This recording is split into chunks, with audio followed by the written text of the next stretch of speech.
भारत की अस्मिता को सविशेष रूप से प्रस्थापित किया है। वे हैं हमारे गुजरात के सपूत, भारत के साम्राज्य के सुशासक, माननीय प्रधानमंत्री श्री नरेंद्र मोदी जी। आइए भारत माता के जयकारे के साथ उनका अभिनंदन करते हैं, उनका आभार व्यक्त करते हैं और उन्हें सविशेष निवेदन करते हैं उनके उद्बोधन के लिए। बोलिए भारत माता की, भारत माता की। नमस्कार। आज का ये उत्कर्ष समारोह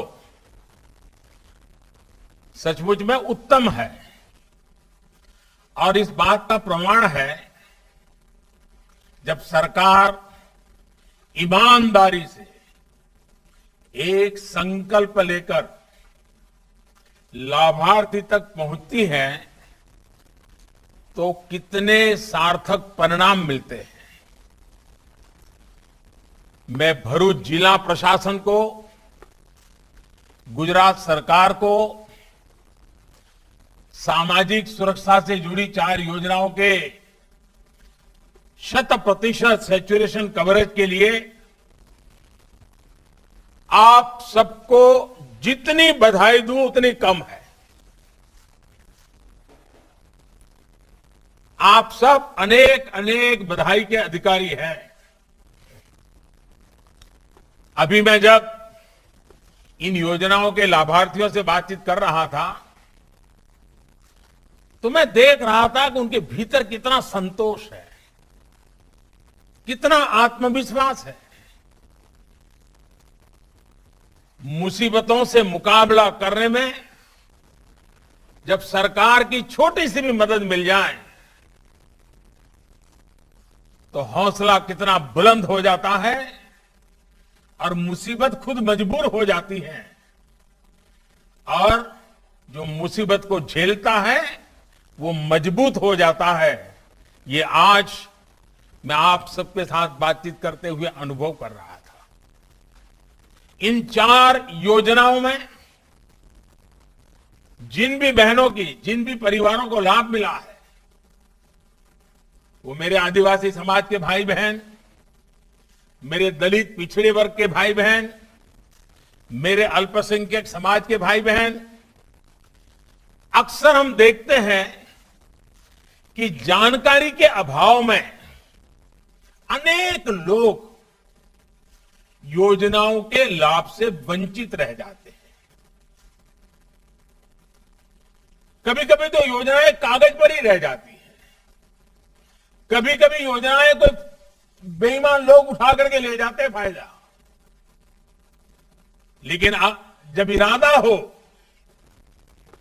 नियत साफ हो, नेकी से काम करने का इरादा हो और जिस बात को लेकर के मैं हमेशा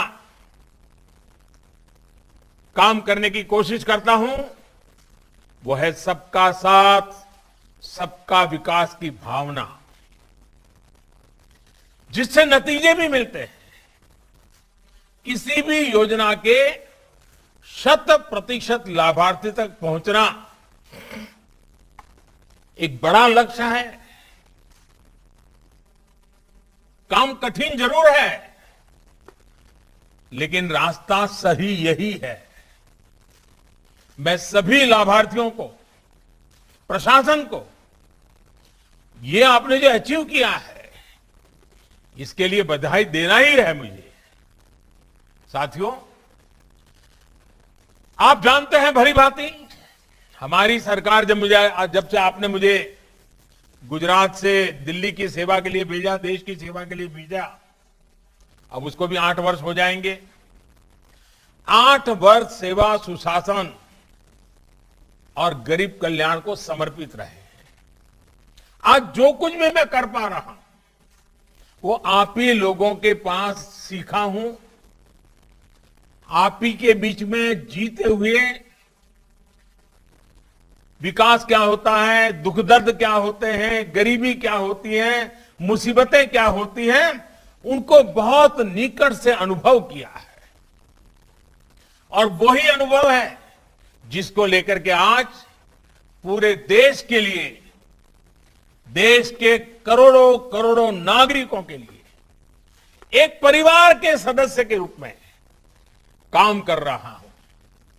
सरकार का निरंतर प्रयास रहा है कि गरीब कल्याण की योजनाओं से कोई भी लाभार्थी जो भी उसका हकदार है वो हकदार छूटना नहीं चाहिए। सबको लाभ मिलना चाहिए जो हकदार है और पूरा लाभ मिलना चाहिए। और मेरे प्यारे भाइयों बहनों, जब हम किसी भी योजना में 100% यानी 100% लक्ष्य को हासिल करते हैं तो ये 100% ये सिर्फ आंकड़ा नहीं है, अखबार में इश्तेहार देने का मामला नहीं है सिर्फ। इसका मतलब होता है शासन प्रशासन संवेदनशील है, आपके सुख दुख का साथी है। ये उसका सबसे बड़ा सबूत होता है। आज देश में हमारी सरकार के 8 साल पूरे हो रहे हैं और जब 8 साल पूरे हो रहे हैं तो हम एक नए संकल्प के साथ, नई ऊर्जा के साथ आगे बढ़ने के लिए तैयारी करते हैं। मुझे एक दिन एक बहुत बड़े नेता मिले थे, वरिष्ठ नेता हैं, वैसे हमारे लगातार विरोध भी करते हैं, राजनीतिक विरोध भी करते रहे, लेकिन मैं उनका आदर भी करता रहता हूं। तो कुछ बातों के कारण उनको थोड़ा सा राजी नाराजी थी, तो एक दिन मिलने आए तो कहा, मोदी जी ये क्या करना है, 2 बार देश ने आपको प्रधानमंत्री बना दिया, अब क्या करना है। उनको लगता था कि 2 बार प्रधानमंत्री बन गया मतलब बहुत कुछ हो गया। उनको पता नहीं है मोदी किसी अलग मिट्टी का है, ये गुजरात की धरती ने उसको तैयार किया है। और इसलिए जो भी हो गया अच्छा हो गया, चलो अब आराम करो, नहीं, मेरा सपना है सैचुरेशन, 100% लक्ष्य को तरफ हमें आगे बढ़े, सरकारी मशीनरी को आदत डाले, नागरिकों को भी विश्वास पैदा करे। आपको याद होगा 2014 में जब आपने हमें सेवा का मौका दिया था तो देश की करीब करीब आधी आबादी शौचालय की सुविधा से, टीकाकरण की सुविधा से, बिजली कनेक्शन की सुविधा से, बैंक अकाउंट की सुविधा से सैकड़ों मील दूर थी, एक प्रकार से वंचित थी। इन वर्षों में हम सभी के प्रयासों से अनेक योजनाओं का 100% सैचुरेशन के करीब करीब लाभ पाए हैं। अब 8 वर्ष के इस महत्वपूर्ण अवसर पर एक बार फिर कमर कस करके, सबका साथ लेकर के, सबके प्रयास से आगे बढ़ना ही है और हर जरूरतमंद को, हर हकदार को उसका हक दिलाने के लिए जी जान से जुट जाना है। मैंने पहले कहा ऐसे काम कठिन होते हैं, राजनेता भी उनको हाथ लगाने से डरते हैं, लेकिन मैं राजनीति करने के लिए नहीं, मैं सिर्फ और सिर्फ इस देशवासियों की सेवा करने के लिए आया। देश ने संकल्प लिया है 100% लाभार्थियों तक पहुंचने का, और जब 100% पहुंचते हैं ना तो सबसे पहला जो मनोवैज्ञानिक परिवर्तन आता है वो बहुत महत्वपूर्ण है। उसमें देश का नागरिक याचक की अवस्था से बाहर निकल जाता है। पहले तो वो मांगने के लिए कतार में खड़ा है, वो भाव खत्म हो जाता है। उसके अंदर एक विश्वास पैदा होता है कि मेरा देश है, मेरी सरकार है, ये पैसों पर मेरा हक है, मेरे देश के नागरिकों का हक है, ये भाव उसके अंदर भीतर पैदा होता है और उसके अंदर कर्तव्य के बीज भी वो देता है। और साथियों, जब सैचुरेशन होता है ना, तो भेदभाव की सारी गुंजाइश खत्म हो जाती है। किसी की सिफारिश की जरूरत नहीं पड़ती है। हर एक को विश्वास रहता है, भले उसको पहले मिला होगा लेकिन बाद में भी मुझे मिलेगा ही। 2 महीने बाद मिलेगा, 6 महीने बाद मिलेगा, लेकिन मिलने वाला है। उसको किसी की सिफारिश की जरूरत नहीं पड़ती। और जो देने वाला है वो भी किसी को ये नहीं कह सकता है तुम मेरे हो इसलिए दे रहा हूं, वो तो मेरा नहीं है इसलिए नहीं दे रहा हूं। भेदभाव नहीं कर सकता है। और देश ने संकल्प लिया है 100% लाभार्थियों तक पहुंचने का। आज जब 100% होता है तो तुष्टीकरण की राजनीति तो समाप्त ही हो जाती है, उसके लिए कोई जगह नहीं बचती है। 100% लाभार्थियों को पहुंचने का मतलब होता है समाज में अंतिम पायदान पर खड़े व्यक्ति तक पहुंचना। जिसका कोई नहीं है उसके लिए सरकार होती है, सरकार के संकल्प होते हैं, सरकार उसकी साथी बनकर के चलती है। ये भाव देश के दूर दराज जंगलों में रहने वाला मेरा आदिवासी हो, झुग्गी झोपड़ी में जीने वाला मेरा कोई गरीब मां बहन हो, बुढ़ापे में अकेले जिंदगी गुजारने वाला कोई व्यक्ति हो, हर किसी को ये विश्वास पैदा कराना है कि उसके हक की चीजें उसके दरवाजे पर आकर के देने के लिए प्रयास करेंगे। साथियों, 100% लाभार्थियों की कवरेज यानी हर मत, हर पंथ, हर वर्ग को एक समान रूप से सबका साथ, सबका विकास, 100% लाभ, गरीब कल्याण की हर योजना से कोई छूटे ना, कोई पीछे ना रहे, ये बहुत बड़ा संकल्प है। आपने आज जो राखी दी है ना, सब विधवा माताओं ने मेरे लिए जो राखी इतनी बड़ी बनाई है, राखी ये सिर्फ धागा नहीं है, ये आपने मुझे एक शक्ति दी है, सामर्थ्य दिया है। और जिन सपनों को लेकर के चले हैं उन सपनों को पूरा करने के लिए शक्ति दी है। इसलिए आज जो आपने मुझे राखी दी है उसे मैं अनमोल भेंट मानता हूं। ये राखी मुझे हमेशा देश के गरीबों की सेवा के लिए, 100% सैचुरेशन की तरफ सरकारों को दौड़ाने के लिए प्रेरणा भी देगी, साहस भी देगी और साथ भी देगी। यही तो है सबका साथ, सबका विकास, सबका विश्वास और सबका प्रयास। आज राखी भी सब विधवा माताओं के प्रयास से बनी है।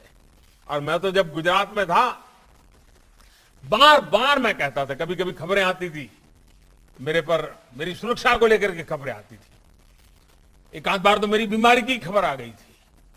तब मैं कहता था, भाई मुझे तो कोटि कोटि माताओं बहनों का रक्षा कवच मिला हुआ है। जब तक ये कोटि कोटि माताओं बहनों का रक्षा कवच मुझे मिला हुआ है, उस रक्षा कवच को भेद करके कोई भी मुझे कुछ नहीं कर सकता है।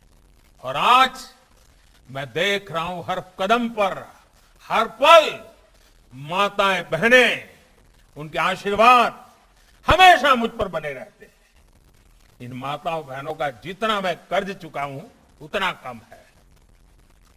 और इसीलिए साथी, इसी संस्कार के कारण मैंने लाल किले से हिम्मत की थी एक बार बोलने की। कठिन काम है, मैं फिर कह रहा हूं, मुझे मालूम है ये कठिन काम है, कैसे करना मुश्किल है, मैं जानता हूं। सब राज्यों को प्रेरित करना, साथ लेना मुश्किल काम है, मैं जानता हूं। सभी सरकारी कर्मचारियों को इस काम के लिए दौड़ाना कठिन है, मैं जानता हूं।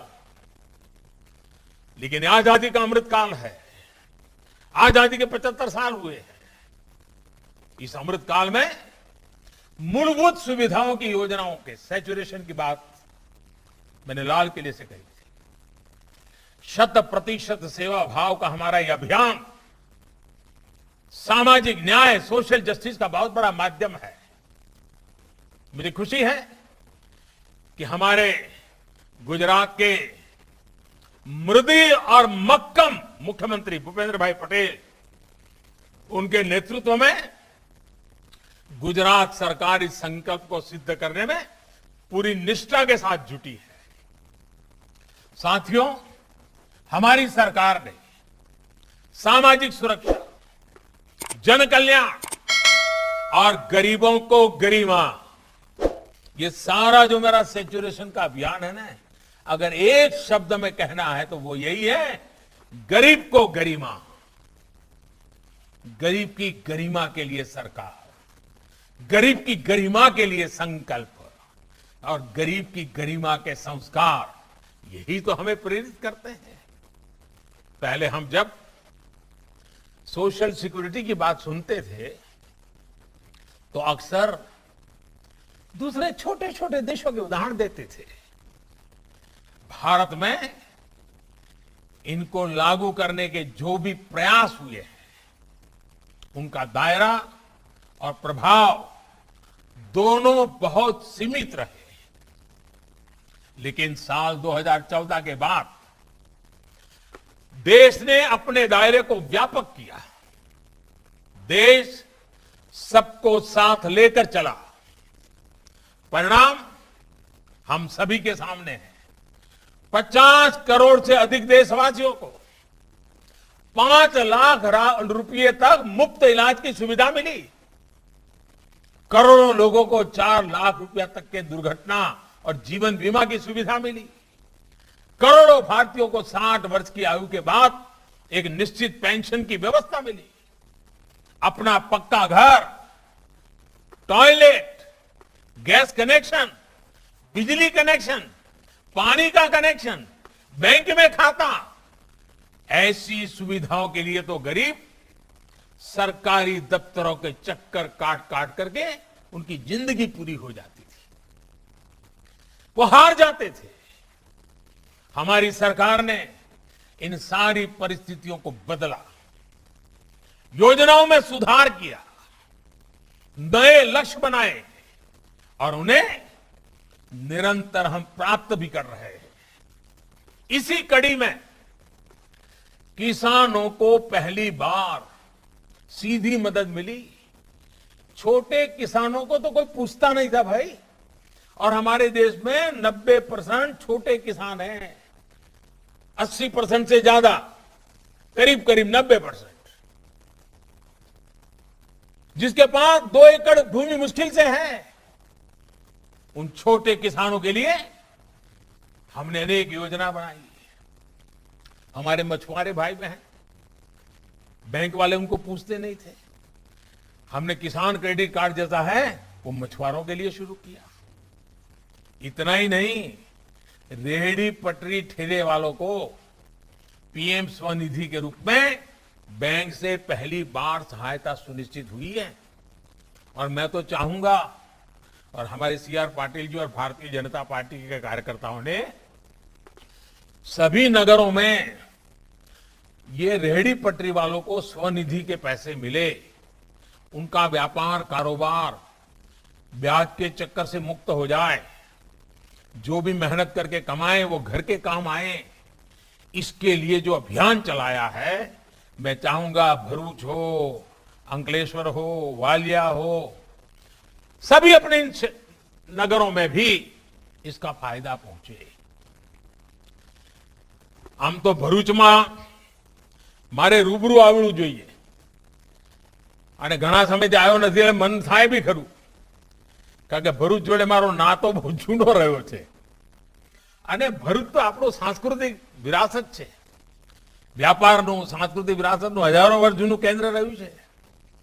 એક જમાનો હતો દુનિયાને કનેક્ટ કરવામાં આપણે ભરૂચનું નામ હતું અને આપણા સાંસ્કૃતિક ધરોહર, આપણા ખેડૂતો, આપણા આદિવાસી ભાઈઓ અને હવે તો વ્યાપાર ઉદ્યોગથી ધમધમતું થઈ ગયું અંકલેશ્વર ભરૂચ આપણું. ભરૂચ અંકલેશ્વર ટ્વિન સિટી બની ગયું. નહીં તો પહેલા કોઈ કલ્પના નહોતું કરતું. અને જેટલો સમય હું રહ્યો, જૂના દિવસો બધા યાદ છે. આજે આધુનિક વિકાસની તરફ ભરૂચ જિલ્લાનું નામ થઈ રહ્યું છે. અનેક કામો થઈ રહ્યા છે. અને સ્વાભાવિક છે, જ્યારે ભરૂચના લોકો પાસે આવું ત્યારે જૂના જૂના બધા લોકો યાદ પણ આવે. અને અનેક લોકો જૂના સાથીઓને, વરિષ્ઠ સાથીઓને ક્યારેક ક્યારેક હજી સંપર્ક હોય છે. મને યાદ છે, હું જ્યારે પહેલા બહુ વર્ષો પહેલા જ્યારે સંઘનું કામ કરતો, તો બસ પરથી ઉતરું તો ચાલતો ચાલતો પછી મુક્તિનગર સોસાયટી જવું, મૂળચંદભાઈ ચૌહાણના ઘરે, અમારા બિપિનભાઈ શાહ, અમારા શંકરભાઈ ગાંધી, અનેક સાથીઓ બધા જૂના. અને જ્યારે તમને બધાને જોઉં ત્યારે મને અમારો જૂનો બહાદુર સાથી શિરીષ બંગાળી હંમેશા યાદ આવે. સમાજ માટે જીવનારો.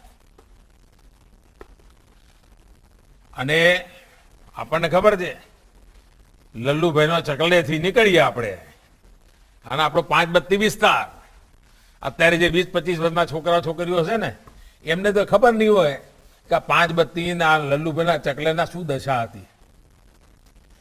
હાવ સાંકડા રસ્તા, સ્કૂટર ઉપર ચાલવું હોય તો મુશ્કેલ પડી જાય. અને એટલા બધા ખાડા, કારણ કે મને બરાબર યાદ છે, હું તો એ વખતે આપતો. અને મારે તો પહેલા તો કઈ જાહેર સભાઓ તો કરવાનું કે મને મોકો નહોતો મળતો. વર્ષો પહેલા ભરૂચ વાળાએ મારે પકડ્યો આપણી શક્તિનગર સોસાયટીમાં. ત્યારે તો હું રાજકારણમાં આવ્યો નહોતો. શક્તિનગર સોસાયટીમાં એક સભા રાખી હતી, 40 વર્ષ થઈ ગયા હશે. અને હું હેરાન થઈ ગયો કે સોસાયટીની સભા પણ ઉભા રહેવાની જગ્યા નહોતી. અને એટલા બધા લોકો આશીર્વાદ આપવા આવેલા, મારું કોઈ નામ નહીં, કોઈ જાણે નહીં, કાંઈ નહીં. અને જબરદસ્ત મોટી સભા થયેલી એ દિવસે. ત્યારે તો હું કોઈ રાજકારણમાં બહુ હતો નહીં, નવો હતો, શીખતો હતો. એ વખતે મને કેટલાક પત્રકાર મિત્રો મળ્યા મારું ભાષણ પત્યા પછી. મેં એમને કહ્યું, તમે લખી રાખો, હવે આ ભરૂચની અંદર કોંગ્રેસ ક્યારેય જીતશે નહીં. એવું મેં એ વખતે કહેલું, આજથી 40 વર્ષ પહેલા. તો બધા હસવા પાડ્યા, મારી મજાક ઉડાવવા પાડ્યા. અને આજે મારે કહેવું જોઈએ ભરૂચના લોકોના પ્રેમ અને આશીર્વાદ, કે એ વાત મારી આજ સુધી સાચી પડી છે. આટલો બધો પ્રેમ ભરૂચ એના આદિવાસી પરિવારો, કારણ કે હું તો બધા ગામડાઓ ખૂંદતો હતો, એટલે અનેક જનજાતીય પરિવાર, એમની વચ્ચે રહેવાનું, એમના સુખ દુઃખમાં કામ કરવાનું. અમારા એક ચંદુભાઈ દેશમુખ હતા પહેલા, એમની જોડે કામ કરવાનું. પછી અમારા મનસુભાઈ બધો કારોબાર સંભાળી લીધો, અમારી ઘણી જવાબદારીઓ સંભાળી લીધી. એટલે એટલા બધા સાથીઓ, એટલા બધા લોકો જોડે કામ કર્યું છે. અને એવો બધા દિવસો જ્યારે તમારી વચ્ચે આવ્યો છું, રૂબરૂ આવ્યો તો કેટલી મજા આવે. તમે જો મજા અહીં આટલે દૂર જો તો બધું યાદ આવવા માંડી પડ્યું. અને એ વખતે મને યાદ છે, શાકભાજી વેચવા માટે પણ રસ્તા એટલા ખરાબ, એટલા કોઈ આવે તો બિચારાનું અડધું શાકભાજી નીચે પડી જાય, ઢળી જાય, એવી દશા. અરે ભેગું કરી મને યાદ છે, હું રસ્તામાં જતો ઘણી વાર આવું થયું, પછી પેલા બિચારા ગરીબ માણસને એ લારી ઊંધી થઈ ગયું હતું ભરી આપવું. આવા સમયે મેં ભરૂચમાં કામ કર્યું છે. અને આજે ચારે તરફ ભરૂચ આપણું ધમધમી રહ્યું છે. સડકોમાં સુધાર થયો છે, જીવન વ્યવસ્થામાં સુધાર થયો છે, શિક્ષણ સંસ્થાઓ, આરોગ્યની વ્યવસ્થાઓ, તેજ ગતિથી આપણો ભરૂચ જિલ્લો આગળ વધ્યો છે. આખો આદિવાસી પટ્ટો, મને ખબર છે, ઉમરગામથી અંબાજી, આખા આદિવાસી પટ્ટામાં. ગુજરાતમાં આદિવાસી મુખ્યમંત્રી રહી ગયા, પણ વિજ્ઞાનની શાળા નહોતી. બોલો, વિજ્ઞાનની શાળા મારે મુખ્યમંત્રી બન્યા પછી શરૂ કરવાનું નસીબ આવ્યું. હવે જો વિજ્ઞાનની શાળા જ ના હોય તો કોઈને એન્જિનિયર બનવું હોય, ડોક્ટર બનવું હોય તો ક્યાંથી બને? હમણાં આપણે યાકુબભાઈ વાત કરતા હતા કે દીકરીનું ડોક્ટર થયું, કેમ થવાની શક્યતા બની? કે ભણતર ચાલુ થયું ભાઈ, એટલે દીકરી પણ નક્કી કરે છે કે મારે ડોક્ટર બનવું છે. આ જે બદલાવ આવ્યો છે ને, એ જ રીતે ભરૂચમાં ઔદ્યોગિક વિકાસ. અને હવે તો ભરૂચ આપણું અનેક રીતે મેઇન લાઈન, ફ્રેટ કોરિડોર કહો, બુલેટ ટ્રેન કહો, એક્સપ્રેસ વે કહો, કોઈ એવું આવાગમનનું સાધન ના હોય કે જે ભરૂચને ન અડતું હોય. એટલે એક પ્રકારે ભરૂચ યુવાનોના સપનાનો જિલ્લો બની રહ્યું છે. નવજવાનોની આકાંક્ષાઓનું વિસ્તાર બની રહ્યું છે. અને માં નર્મદા સ્ટેચ્યુ ઓફ યુનિટી પછી તો આપણું ભરૂચ હોય કે રાજપીપળા હોય, આખી હિન્દુસ્તાનમાં અને દુનિયામાં તમારું નામ હવે છવાઈ ગયું છે કે ભાઈ સ્ટેચ્યુ ઓફ યુનિટી જવાનું ક્યાંથી જવાનું, તો કે ભરૂચથી જવાય, રાજપીપળાથી જવાય. અને હવે આપણે પેલું બીજું બિયર બનાવી રહ્યા છે. મને યાદ છે ભરૂચ નર્મદાની કિનારે પીવાના પાણીની તકલીફ પડે. નર્મદાના તટે હોઈએ અને પીવાના પાણીની તકલીફ, એનો ઉપાય શું? ઉપાય આપણે શોધી કાઢ્યો. અને આખો સમુદ્ર ઉપર મોટો બિયર બનાવી રીતે ખારું પાણી અંદર આવે નહીં અને નર્મદાનું પાણી રોકાઈ રહે છે, કેવડિયા સુધી પાણી ભરેલું રહે, ક્યારેય પીવાના પાણીની તકલીફ ના પડે, એનું કામ ચાલી રહ્યું છે. અને હું તો ભૂપેન્દ્રભાઈને અભિનંદન આપું છું, કામને આગળ વધારી રહ્યા છે. કેટલો બધો લાભ થશે એનો તમે અંદાજ કરી શકો છો. એટલે મારે તો સાથીઓ આજે તમને બધાને મળવાનું થયું, મને બહુ જ આનંદ થયો. જૂના લોકોને બધાની યાદ પણ આવે, સ્વાભાવિક છે. અમારા બ્લુ ઇકોનોમીનું જે કામ ચાલી રહ્યું છે એમાં ભરૂચ જિલ્લો ઘણું કરી શકે એમ છે. સમુદ્રની અંદર જે સંપદા પડી છે, આપણા સાગરખેડુ યોજના છે, એનો લાભ લઈને આપણે આગળ વધવું છે. શિક્ષા હોય, સ્વાસ્થ્ય હોય, શિપિંગ હોય, કનેક્ટિવિટી હોય, દરેક ક્ષેત્રમાં ખૂબ તેજીથી આગળ વધવું છે. અને આજે મને આનંદ થયો કે ભરૂચ જિલ્લાએ એક મોટી પહેલ કરી છે. તમને બધાને અનેક અભિનંદન આપું છું, ખૂબ ખૂબ શુભકામનાઓ આપું છું. જય જય ગરવી ગુજરાત, વંદે માતરમ.